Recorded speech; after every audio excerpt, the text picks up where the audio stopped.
Hello everyone. Today we will be doing theorem 6.4 of your chapter triangles. तो हम लोगों ने theorem 6.3 जो पढ़ा था वो क्या था, similarity of the triangles using A criterion, और आज हम पढ़ेंगे दूसरा सिमिलरिटी ऑफ ट्राइंगल्स प्रूव करने के लिए. तो let us read the theorem. Theorem 6.4 says that if in two triangles the sides of one triangle are proportional to the sides of the other triangle, means ये sides जो है वो proportional है, means AB by DE equals to BC by EF equals to AC by DF होगा, right? तो वो sides जो है वो proportional है, then their corresponding angles are equal and hence the two triangles are similar. मगर मतलब अगर साइड्स जो है वो सेम होगी तो क्या होगा, सेम मतलब इन प्रोपोर्शनल होगी तो एंगल सेम होंगे और जो है ट्राइंगल्स दोनों वो भी सिमिलर होंगे, right? So let us first write what is given. It is given that A B by D E is equals to BC by EF is equals to CA by FD. Okay, this much is given. AB by DE, BC by EF and CA by FD. This much is given. Now what we need to prove. तो अगर ये हो गया तो क्या हो जाएगा, that all the angles will be equal. A equals to angle A equals to angle D, दूसरा angle B equals to angle E and तीसरा होगा angle C is equals to angle F.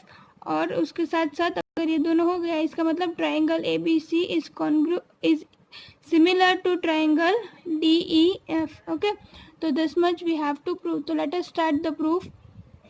तो फर्स्ट ऑफ ऑल हम जैसे theorem 6.3 में किया है हम वैसा ही करना है कि ए बी के जितना ही यहाँ पे डी एफ में हमको कट करना है, राइट? तो हम लिखेंगे cut D Q equals to A B, मतलब यहाँ से एक डी क्यू लेना है कितना, ए बी के जितना, एंड डी यहाँ पे डी पी ले लेती हूँ, D P equals to A B and D Q equals to dp equals to ab and dq equals to ac. ये दोनों चीज़ हमें लिखना है, राइट? तो ये मैंने लिख लिया कि दोनों को कट करो and join pq and join pq, इतना हो गया. तो right now what do we have, that this is equals to this, this is equals to this. अभी जब दो साइड्स इक्वल है तो अगर मेरे पास तीसरी भी साइड इक्वल होती तो हम कह सकते थे कि ये ट्राइंगल्स दोनों कॉन्ग्रुएंट है, पर तीसरी साइड तो हमारे पास है नहीं. तो अभी के लिए हम क्या करेंगे, हमारे पास सिर्फ कितना है, ये और ये इक्वल है, मतलब this is equals to this and this is equals to this, इतना मेरे पास है, राइट? तो अब मैं क्या लिख सकती हूँ, देखो मेरे पास क्या है, A B by D E equals to B C by E F equals to C A by F D. अब मैं पहले सिर्फ ये और ये लिख रही हूँ, सिर्फ ये और ये. Okay, we have A B by D E is equals to C A by F D. अब मैंने क्यों यही दोनों लिया, क्योंकि मेरे पास A B equals to something है और ए सी इक्वल समथिंग है, तो ए बी और ए सी वाला ही मैंने लिया है, राइट? तो अब मैं क्या लिखूंगी, ए बी की जगह पे क्या लिखूंगी, डी पी, सब्सटीट्यूट, और you can say replace A B equals to D P and A C equals to D Q. तो मैं ए बी की जगह पे लिखूंगी D P, so D P by D E is equals to A C की जगह पे D Q by F D. तो मैंने क्या इधर पे क्या आया, D P by D E by D E equals to D Q by F D. ये पूरा समझ में आया, D P by D E equals to D Q by D F. तो इसका मतलब क्या हुआ, इससे क्या मिला, D P by D E equals to D Q by D F. इसका मतलब देखो ये जो हम लोगों ने थियोरम 6.2 किया था वैसा ही है ना, कि अगर D P by P E equals to D Q by Q F हो तो ये और ये लाइन पैरेलल हो. तो अगर मैं डी पी बाई पी ई लिखूँ या फिर मैं पूरा जो है यहाँ पे लिखा है जैसे कि डी पी बाई डी ई लिखूँ तो दोनों सेम ही हुआ ना. तो मैं इधर से डायरेक्टली लिख सकती हूँ, right? So P Q is parallel to E F. क्यों, ये कहाँ से आया, तो थ्योरम 6.2 से आया समझ में। इधर से आप चाहे तो ये डी पी बाई पी ई वाला लेके आ सकते हो, कैसे, -1 करके, राइट। अगर नहीं करना है तो डायरेक्टली उसको लिख दो। तो इतना हो गया यहाँ से कि P Q is parallel to F. तो ये अगर दोनों चीज़ें हो गई तो हम आगे क्या लिख सकते हैं, that if these two are parallel then this angle is equals to this and this angle is equals to this. Therefore angle P is equals to angle E and angle Q is equals to angle F. अब ये दोनों चीज़ हो गई कि P equals to E and Q equals to F, right। अब देखिए P equals to E है, right। तो हमें आगे क्या करना है इसमें, तो हम क्या कहेंगे कि ये ट्रायंगल जो है डी पी क्यू और डी ई एफ, ये दोनों ही ट्रायंगल्स में एक एक एंगल्स दोनों में इक्वल है। लाइक यहाँ पे मैंने जैसे कि बोला कि P इक्वल्स टू ई है और Q इक्वल्स टू एफ है, तो दोनों में एक एक एंगल मतलब दोनों में टोटल 2 एंगल्स इक्वल है। तो by a criterion can we say that triangle D P Q and triangle D E F are similar, right और नॉट। सो मैंने तो रेशियो भी लिख ली है कि D P by D E equals to D Q by Q F है।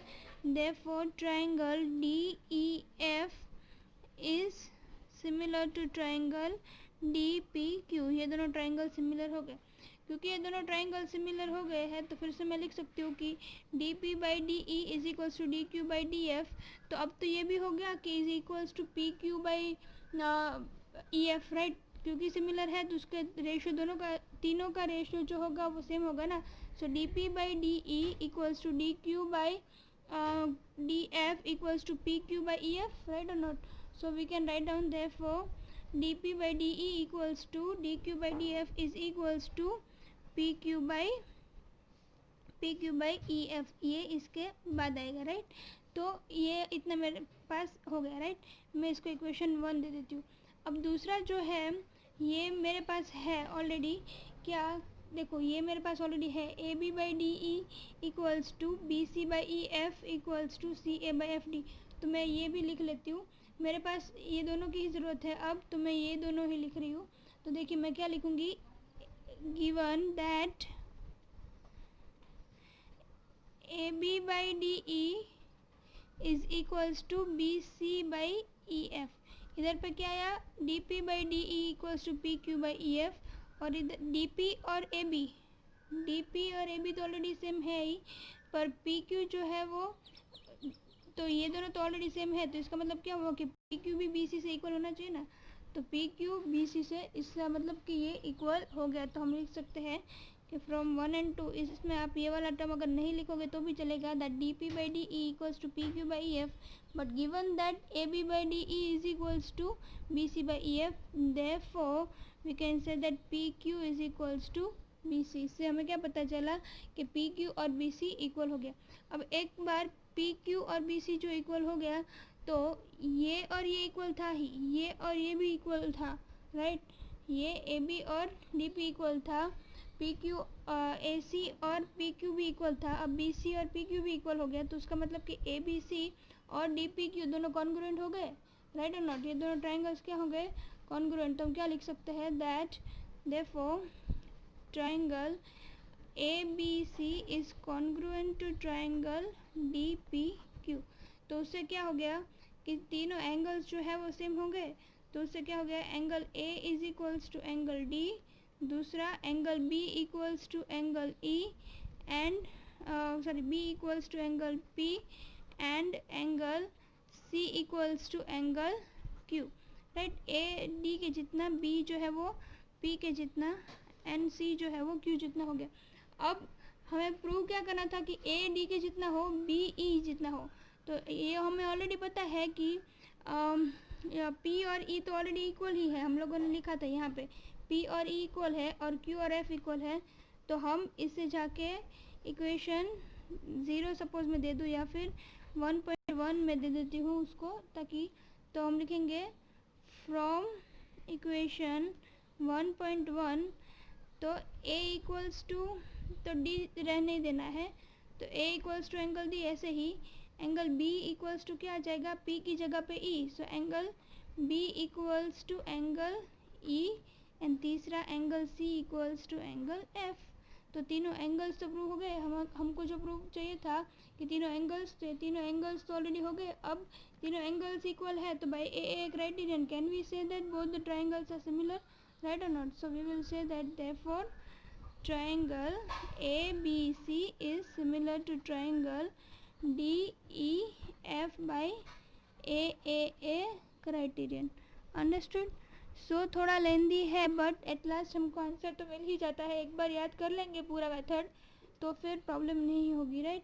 एक और बार मैं रिवाइज करवा देती हूँ कि हम लोगों ने क्या किया। तो पहले मैं सिर्फ इस फिगर से बता देती हूँ कि पहले क्या करेंगे, इतना इधर कट करेंगे, राइट? फिर इसको इतना कट करेंगे। तो इन दोनों को पहले तो कॉन्ग्रुएंट प्रूव करना है, ये कॉन्ग्रुएंट प्रूव करेंगे। तो इससे क्या हो जाएगा कि ये तीनों एंगल्स एक दूसरे से इक्वल हो गए। फिर इन दोनों को देखना है, इसका रेशियो दिस अपॉन दिस और दिस अपॉन दिस, ये भी इक्वल हो गया, राइट? क्योंकि ये दोनों भी सिमिलर हो गए, तो ये सिमिलर हो गए तो ये एंगल्स इक्वल हो गए। अब ये इससे इक्वल है, ये इससे इक्वल है, इसका मतलब ये दोनों एक दूसरे से इक्वल है। ये दोनों तो प्रूव पहले ही कर दिया और ये भी इक्वल हो गया, तो इसका मतलब ये तीनों एंगल्स प्रूव हो गए। इसका मतलब ए क्राइटेरियन से ये प्रूव हो गया, राइट? सो आज के लिए सिर्फ थ्योरम 6.4 और आज के लिए इतना ही। अगर आपको कुछ डाउट है तो आप कमेंट कर सकते हो। Keep watching easy study, like share and subscribe it.